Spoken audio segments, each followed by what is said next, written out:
we go. Whoops, alright. What's the first thing you're going to do turning right? Well, indicate first. Indicate first, really? Or look in your mirrors. Would it make sense to check your mirrors and then signal, or signal and then check your mirrors? Probably check your mirrors and signal. Yeah. Why would you do it that way around? So you can see everything behind you. And You can see who you're signalling to. Okay. Then I'd like you to take a position on the right-hand side of our side of the road. Why might that be a good idea? Closer over so it's easier to turn if you're turning right. You're beginning your turn, that's true. What are some of the reasons you might have to stop before you turn right? Oh, for people coming, cars coming this way. Cars coming that way. Sounds like a silly question, but why would you stop for them? I mean, you're turning onto Their side of the road, Yeah. exactly.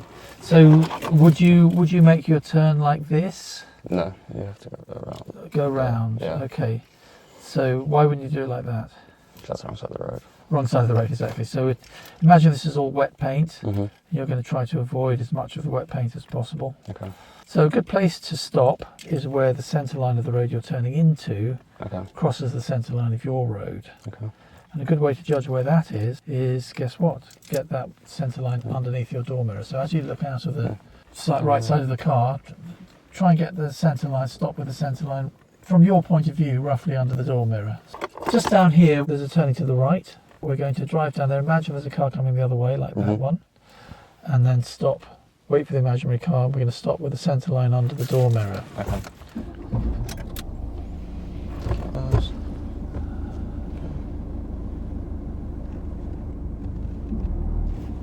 So don't forget the blind spot, not just the mirror. That's it.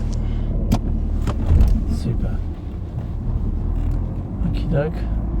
Right, so turning right first thing is mirrors. Yep. And we're going to stop with the centre line under the door mirror. Stop. Super. Whoa, overshot a bit there.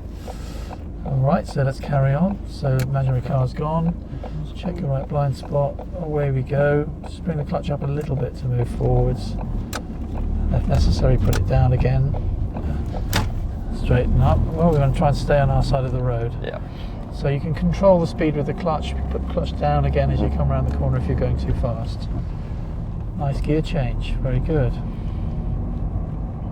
don't know why this person's walking in the road. Radical militant pedestrianism. Just around the corner, there's a turning to the right. Turning right first thing is. Thank you. So position on the right hand side of our side of the road. And we're going to stop for an imaginary car coming the other way. Okay. This time stop with the line under the door mirror and stop. Super. Pretty good.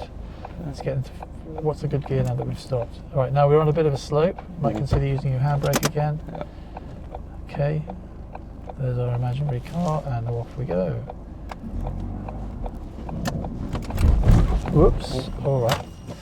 So just bringing the clutch up a bit too much. Just bring it up a little bit, just enough to hold the car. Let's do that now. Find the biting point.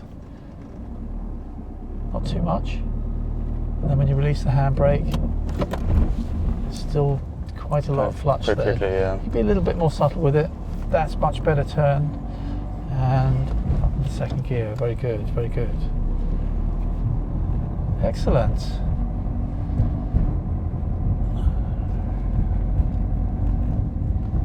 That's a very deep hole he's doing. That's a very deep hole. Like you're building a fence or something. There's another cat. Oh, now this is really good luck. Keep going, let's keep going. What's with cats today? We've seen like Towards 3 or real. 4 of them. Are you a cat person? I am a cat person. Yeah, me too. I love having cats. I had a dog bite my nose off. Really? Really, yeah. An Alsatian Oh. bit my nose off about 20 years ago. So Oh, wow. it really put me off dogs. Yeah. So at the end of the road, turn right.